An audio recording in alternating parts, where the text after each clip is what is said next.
Hai,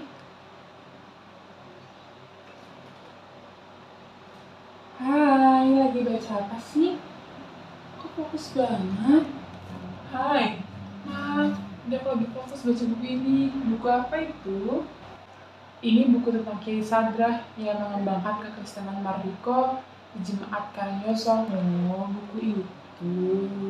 Aku udah pernah baca tentang buku itu. Oh iya, berarti kamu tahu dong cerita dalam buku ini? Sedikit banyaknya sih tahu. Boleh cerita sedikit nggak tentang isi buku ini? Boleh aja.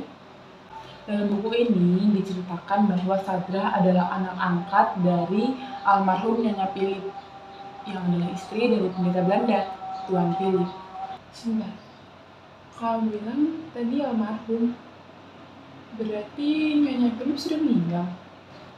Iya, tapi dalam buku ini tidak diceritakan apa yang menjadi penyebab dari kematian Nyonya Philip.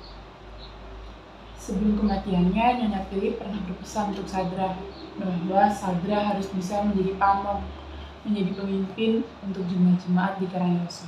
Terus, apa pesan terakhir dari Nyonya Philip itu dikabulkan sama Sadrah? Iya dong, ia bertekad untuk bisa menjadi pamong, menjadi pemimpin untuk jemaat-jemaat Mardiko di Karangyoso. Tapi tidak semudah apa yang kita bayangkan. Banyak hambatan, banyak tantangan yang dialami oleh Sadrah untuk mencapai tekadnya itu. Tantangan dan hambatan apa yang dihadapi sama Sadrah?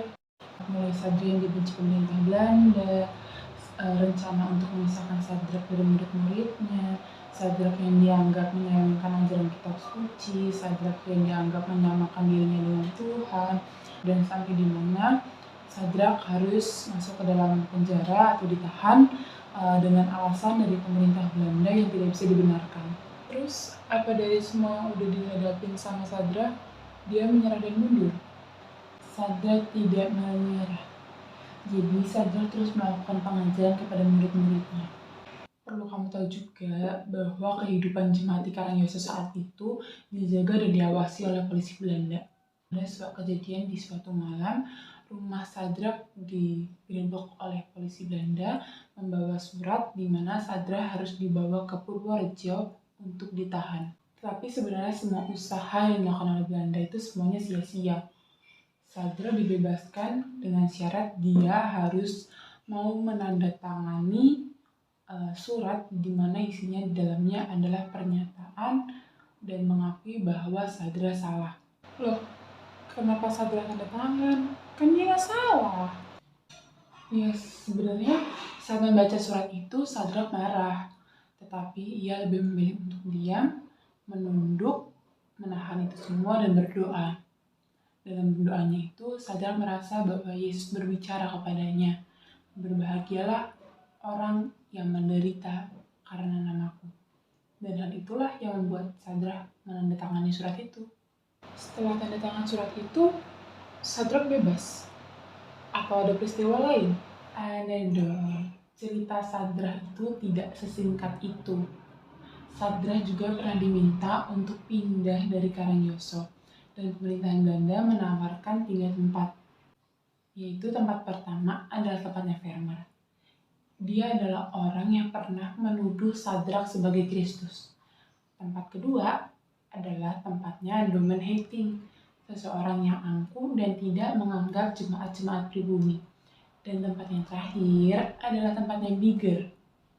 Dan sudah pasti Sadrah akan lebih memilih untuk tinggal di tempat Biger. Biger awalnya mempunyai sikap yang baik, tetapi kemudian sikapnya ini berubah. Dia bertindak seenaknya dan bahkan dia menyuruh polisi untuk mengawasi setiap pergerakan dari Sadrah. Dan itu membuat Sadrah seperti berada dalam tahanan. Tetapi juga ada satu keputusan dari Raad van Indi. Keputusan apa? Keputusan ini berisi bahwa tindakan penahanan dan pemecatan Sadrah adalah tindakan yang tidak dibenarkan.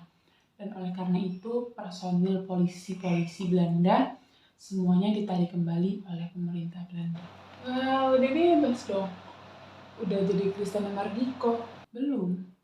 Kok belum? Iya belum. Aku lanjutin ya. Jadi, Sadra kan sebelumnya tinggal di rumah Miger di Purworejo. Akhirnya karena keputusan dari Radvan ini, Sadra dan keluarganya bisa keluar dan kembali ke Karangyoso. Dan karena keputusan ini juga, Presiden dicopot dari jabatannya. Sebenarnya Sadra dan jemaat-jemaat di kelompok-kelompok itu masih sangat membutuhkan bantuan dari pemerintah Belanda, dari pendeta Belanda, untuk bisa membantu dalam pelayanan-pelayanan. Sadra ingat, dia mempunyai kenalan dan dia menceritakan kepada semua murid-muridnya mengenai guru muda dari Belanda yang bernama Jacob Wilhelm. Akhirnya Sadra mengundang Wilhelm untuk datang ke Karangyoso untuk bertemu dengan jemaat-jemaatnya. Dan benar saja, setelah pertemuan beberapa kali dan penjelasan yang disampaikan oleh Wilhelm ini, ada kedekatan yang akrab antara Wilhelm dan jemaat-jemaat di Karangyoso. Kemudian Wilhelm tidak mau berpisah dari Sadra. Akhirnya dia berkeinginan untuk tinggal bersama Sadra. Tapi nyatanya keinginan dari Wilhelm ini tidak dapat terpenuhi karena Wilhelm setelah pulang dari Karangyoso dia sakit, terbaring cukup lama dan akhirnya dia meninggal. Setelah kematian Wilhelm, di mana jemaat-jemaat masih membutuhkan bantuan untuk membantu dalam perayaan-perayaan di gereja. Sadra juga pernah melakukan perjalanan ke Salatiga.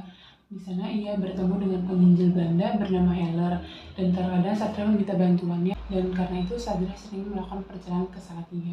Dalam suatu kali perjalanan menuju Salatiga, ia melewati Magelang. Di sana ia melewati tempat di mana sedang mengadakan peribadahan, dan karena penasaran, Sadra masuk ke dalam peribadahan ini, mengikutinya dari awal sampai akhir, dan setelah selesai, Sadra bertemu dengan pendeta yang ternyata keturunan dari Cina, dan setelah berkenalan, mereka berdua tuh kaget, ternyata mereka sama-sama adalah murid dari Mr. Anting yang juga adalah penyebar ajaran agama Kristen untuk orang-orang pribumi. Pendeta dari Cina ini mengusulkan nih, gimana kalau Sadra ini datang ke Batavia menemui Mr. Anting. Nah, karena memang sudah cukup lama tidak bertemu, akhirnya Sadra setuju. Sadra berangkat dan menemui Mr. Anting. Di sana ia menceritakan mengenai perjalanan kehidupannya, kehidupan jemaat-jemaatnya, hambatan dan tantangan yang dihadapinya. Kemudian Mr. Anting mengusulkan gimana kalau Sadra ini ditabiskan menjadi seorang pendeta. Dan karena keinginan Sadra dari dulu adalah menjadi pendeta, maka dari itu ia setuju untuk ditabiskan menjadi pendeta kerasulan. Di hadapan Markus dan Yotam, akhirnya ia ditabiskan menjadi seorang pendeta kerasulan. Wow, ceritanya panjang banget. Akhirnya itu cuma sebentar gitu, ternyata panjang banget, keren banget, dan banyak pembelajaran yang bisa diambil. Betul banget.